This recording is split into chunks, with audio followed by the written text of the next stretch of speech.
بسم الله، اللهم صل وسلم وبارك على سيدنا محمد وعلى آله وصحبه أجمعين. أهلا بكم في قناة المطبخ لعبتي. هنعمل مع بعض النهاردة قصنص النعناع أو شربات النعناع الإزازة الكبيرة اللي هي بنجيبها الفيتراج دي.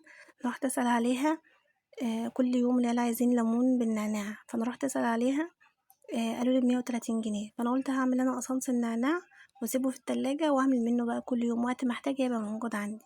المهم ان هو ما كلفنيش اصلا فلوس، يعني كان يعني حاجة لا تذكر يعني. فهنجيب حزمتين نعناع، نغسلها كويس وننضفها ونحطها في الحلة ونحط عليها شوية مية، بس شوية مية من الحنفية عاديين، ونغطي عليها ونسيبها تغلي بقى شوية حلوين مع بعض لحد ما تنزل كل الريحة والطعم اللي فيها.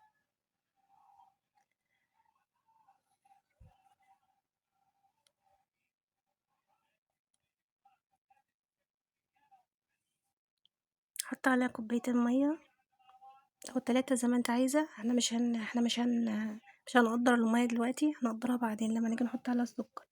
هن هنعايرها بالكوباية في المرحلة الجاية مش في المرحلة دي. فاحنا بالنسبة لنا دلوقتي اللي هو احنا عايزين ايه، ناخد النعناع يغلي وناخد الفايدة واللون والطعم والريحة اللي فيه، بس كده. واغطي عليهم بقى واسيبهم براحتهم خالص يغلوا شوية كده وبعدين نرجع لها تاني.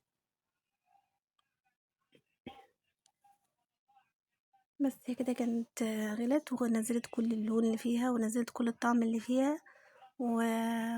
وريحة النشاء كلها كانت ريحتها نعناع. هنشيلها بقى ونصفي المية.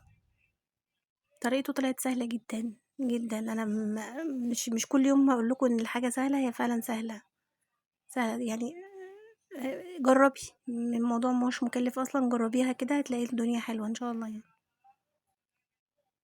هحاول اشيل الورق بقى، مش محتاجاه. انا ممكن اخد ده انشفه بس هو ما عادش فيه ريحة ولا طعم اصلا، بس انا مش هنشفه بقى، انا هرميه. واصفي الباقي ده وارجع بقى ايه اكمل في نفس الحلة تاني، اشطفها وارجع اكمل فيها تاني.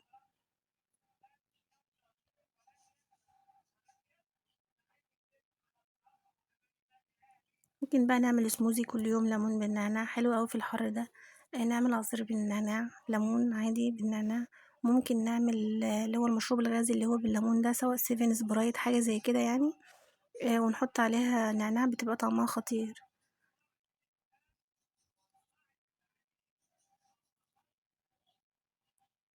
هنصفيها بقى كويس، هنصفي المياه كويس عشان ما يبقاش فيها اي حاجة خالص. ممكن نسيبها باللون ده، بس انا حبيت يبقى زي الجاهز بالظبط، فعشان كده هغير اللون بتاعها.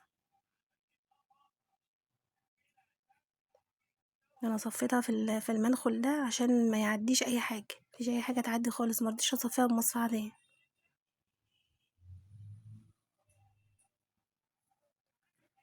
بس كده كان تمام. دي الحله اللي احنا هنكمل فيها تاني، هنكمل فيها بقيه الوصفه. هنعاير بقى بالكوبايه. هنجيب كوبايه ونحط فيها السائل اللي نازل من النعناع ده. ونشوف هنحط كام كوبايه سائل من ده، والضعف نحطه سكر. يعني انا هحط كوبايتين ميه من دي، هحط قصادهم 4 كوبايات سكر. لو هحط 3 هحط 6.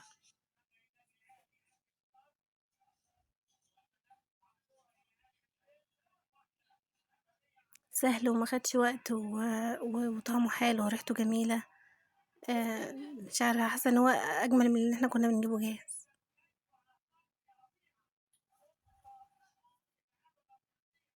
ده غير ان هو اصلا بيسهل، يعني خلاص بقى انت عندك دلوقتي نعناع، فاي حد بيجيلك في اي وقت هتطلعي ليمونتين وتعمليهم وخلاص. فحلو، هيسهل على الامور شوية.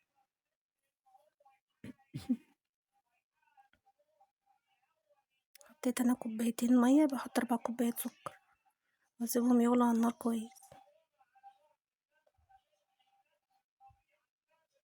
انا كده دلوقتي كأني بعمل سيرب بالظبط، بعمل سيرب تقيل اللي هو بتاع الكنافة، بس اتقل من بتاع الكنافة كمان. هسيبه بقى يغلي مع نفسه يدوب. ده سكوتش، فاكرين سكوتش او اي نوع نعناع. انا هاجي حطيت هنا 10 حبات، هحطهم واحاول اقلب شويه لحد ما السكر يدوب واسيبها بقى على النار تغلي. السكوتش ده بقى فايدته ايه؟ بيعزز الطعم بيعزز الطعم شوية، بيخلي الطعم أقوى شوية، مع إن المية دي كانت ريحتها نعناع، كانت ريحتها جامدة جدا، فاللي هو احنا ايه، هنعزز الطعم بس، فكان بيخلي طعمه حلو جدا. آم، انا بحاول ادوب بس السكر. ممكن الاسكوتش ده، ممكن النعناع اللي هو المفتوح، اللي هو المدور المفتوح ده. اي حاجه متاحه. المهم ان انا حطيت 10 حبات من السكوتش ده. حاول ندوب بقى. انا مش بدوب السكوتش، انا بدوب السكر، بحاول ادوب السكر شويه. انا لسه ما ولعتش، بس هي الميه سخنه اصلا، فانا بحاول ادوبه شويه، وبحاول برضو ما يطلعش على الجناب، عشان لو طلع على الجناب هيسكر. خلي بالكم من النقطه دي، احنا مش عايزينه يسكر، احنا عايزينه يبقى سيرب تقيل. ممكن للامان لو انت خايفه يسكر بلاش تقلبي، سيبيه.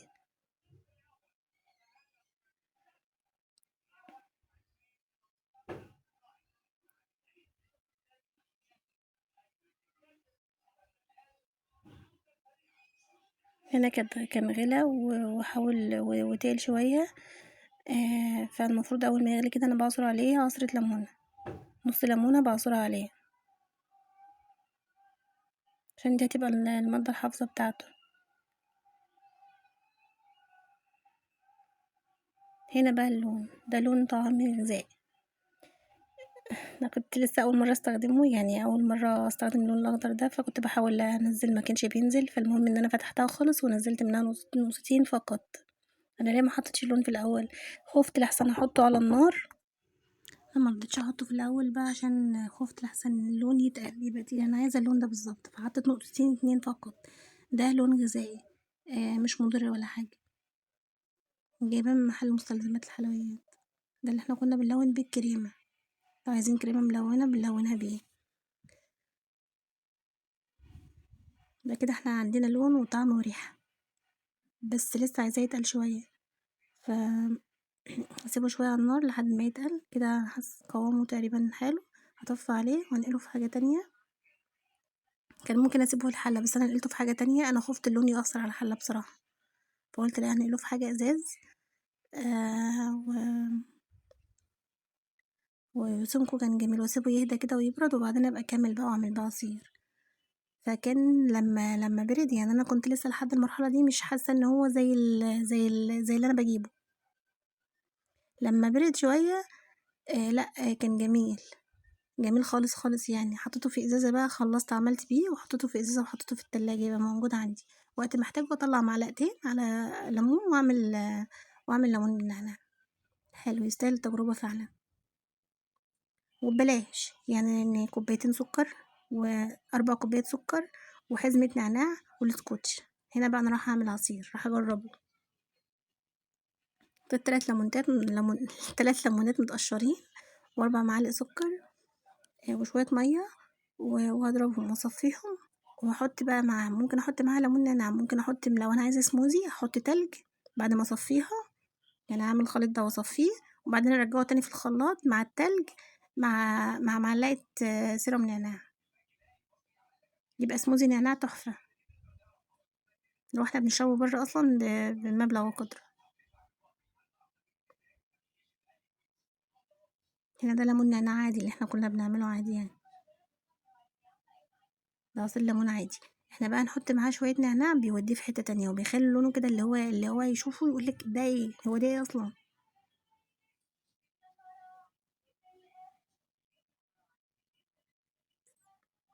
خد معلقة بس، يبقى شكلها في الكوباية او في الكاس، يبقى شكلها تحفة، تفتح النفس. وبتخلي طعم الليمون تحفة. الليمون بالنعناع طعمه احسن ما يكون ليمون لوحده.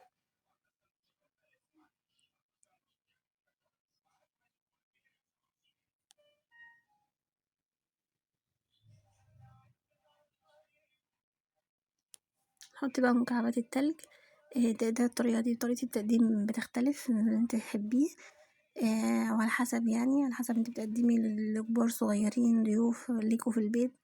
فانا هحط مكعبين تلج، وهزين بشريحتين ليمون، وهصب عليه واحدة، هصب فيها عصير ليمون، والتانية هصب فيها ايه، آه اللي هو بيبسي ليمون، 7 ليمون، 7 أو أي حاجة فيها ليمون يعني صودا صودا ليمون.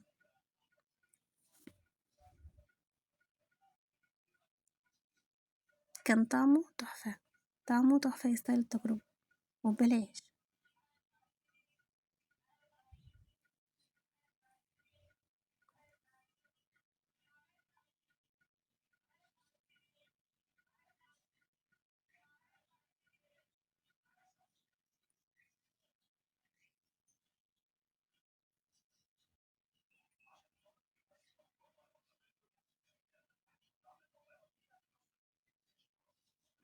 يا رب يكون الفيديو عجبكم، يا رب أكون عرفت أفيدكم بأي معلومة جديدة، يا رب تكونوا اتعلمتوا منه حاجة جديدة. ياريت اللي مش مشترك في القناة يشترك ويفعل الجرس.